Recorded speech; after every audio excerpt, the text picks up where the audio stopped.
Olá pessoal, neste vídeo falaremos sobre a construção de nossa capital, Brasília. Mas antes, explicaremos um pouco sobre o cenário histórico brasileiro que deu a ideia para a realização de tão suntuosa obra. Juscelino Kubitschek de Oliveira, o JK. Você já deve ter ouvido falar nesse nome. Ele é uma das grandes figuras que marcaram a história recente de nosso país. Muitas pessoas viveram na época e conseguem se lembrar do seu governo como um período de grande esperança no Brasil. JK investiu massivamente na propaganda, tendo seu governo apelidado de Era do Nacional Desenvolvimentismo.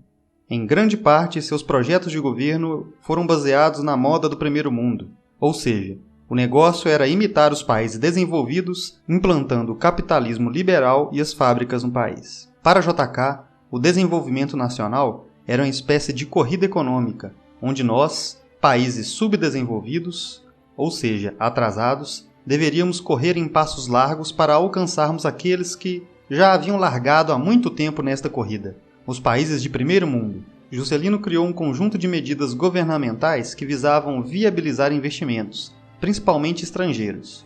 O lema de seu plano de metas era crescer 50 anos em 5. Neste período, devido ao estímulo governamental, dezenas de multinacionais instalaram-se no Brasil e a modernidade era gritada aos quatro ventos. Muita propaganda política era feita para passar a imagem de que o governo era o motor do progresso e da modernização. A melhor parte da publicidade e a que mais marcou a imagem de JK foi a fundação de nossa nova capital, lá no interior do Goiás, a atual Brasília. A justificativa dada à obra era levar o desenvolvimento para o interior do país.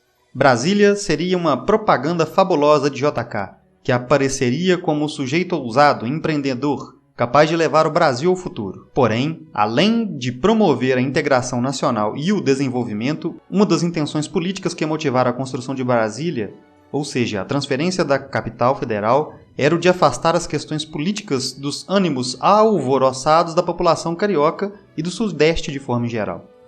As obras para a construção de Brasília começaram em novembro de 1956 e duraram quase 4 anos, embora em 3 anos a maioria de seus principais edifícios já estivesse pronta. Vieram pessoas de todo o país, especialmente do Nordeste, chamados de candangos, para trabalhar na obra. Brasília custou cerca de $1 bilhão. Este custo extremamente elevado deveu-se em parte à ausência de estradas de ferro e de rodovias bem traçadas para levar o material de construção. A solução foi transportar o material por via aérea, fato que encareceu muito o custo das obras. Algumas técnicas de construção foram importadas de países desenvolvidos, uma tentativa de demonstração desse desenvolvimento que JK propunha.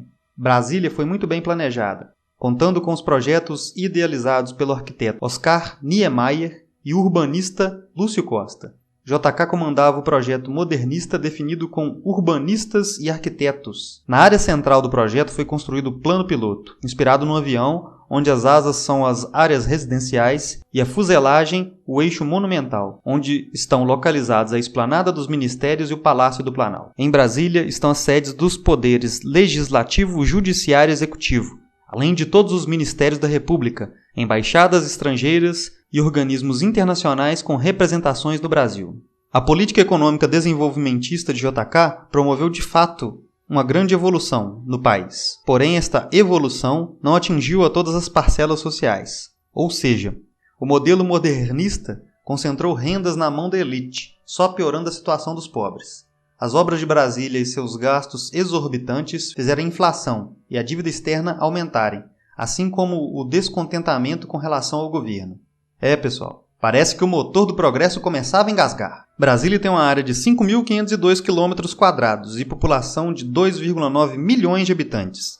Grande parte desta é composta por funcionários públicos e, desde sua inauguração, a capital brasileira recebe um número muito grande de imigrantes. Por causa do conjunto arquitetônico, Brasília foi declarada Patrimônio Cultural da Humanidade pela Unesco em 1987.